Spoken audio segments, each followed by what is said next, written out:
Si vous le saviez, mais c'est un signe que le printemps s'en vient. En fin de semaine, dans la nuit de samedi à dimanche, on avance l'heure d'une heure à 2 heures, donc il va être 3 heures. C'est pas un bouleversement complet de nos vies, mais ça amène toujours son petit lot d'effets, hein. On le ressent pendant quelques jours. On va en parler d'ailleurs tout de suite avec la docteure Julie Carrier, chercheure à l'Institut de recherche en santé du Canada. Bonjour. Bonjour. Quels sont les effets? D'abord, on comprend bien là, que c'est pas comme si on allait en Europe, on avait 6 heures de décalage, là. Mais quels sont les effets qu'on peut ressentir avec ce changement d'heure-là? Mais justement, vous l'avez bien dit, en fait, c'est comme un petit décalage de 1 heure. Donc, au printemps, c'est un peu plus difficile qu'à l'automne, même si c'est une bonne nouvelle parce que la photopériode augmente et on va avoir plus de lumière. C'est un peu plus difficile parce qu'on doit se coucher un peu plus tôt et se lever un peu plus tôt. Puis ce qui va arriver si on s'y prépare pas, c'est qu'on risque de perdre 1 heure de sommeil dans la nuit de samedi à dimanche. Donc, dans une société qui est déjà hautement privée de sommeil, souvent cette heure de moins pour faire dodo fait une différence au niveau de nos fonctions cognitives, par exemple, ou émotionnelles. Oui, et ça peut se ressentir pendant quelques jours quand même, hein?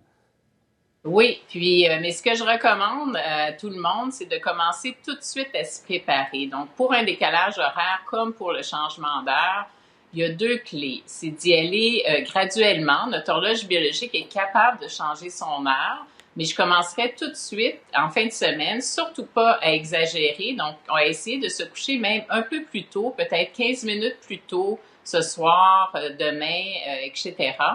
Puis, ce qui aide l'horloge biologique vraiment à s'adapter, c'est la lumière. Donc, je vous dirais aussi que dès que vous vous levez, essayez de vous lever un peu plus tôt et exposez-vous à un maximum de lumière. Donc, en fin de semaine, tentez de vous lever un peu plus tôt, puis allez jouer dehors, comme on le disait, vu que la météo va être propice pour ça. Donc, par exemple, moi, je suis habitué, disons, de me coucher le vendredi soir à 22h30. Je me couche à 22h15 et C'est demain à ça. 22 heures. Exactement. Puis vous vous levez 15 minutes plus tôt aussi. Donc, l'horloge biologique est capable de s'adapter, mais elle n'est pas capable de s'adapter automatiquement. Donc, il faut juste lui préparer. Puis comme la fin de semaine, on a un peu plus de jeu avec nos horaires, c'est mieux de commencer à se préparer en fin de semaine que lundi.